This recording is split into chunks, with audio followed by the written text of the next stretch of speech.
Короче, ребят, всем здоров. Вы уже знаете такого монстра под названием Крет.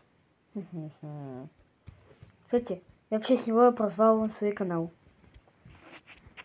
Крет — это монстр, выдуманный мной. Это что могу сказать о нем? Это 4-метровая херотень, которая любит поесть мяска.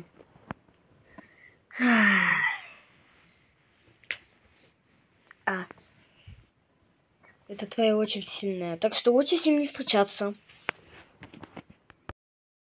И еще Крет очень любит поесть мясо. Тем более его любимое мясо — это курица. Но не то, что прям бьет курицу, прям так съедает, а просто наезжает на курицу и любит. Вот и все, пока.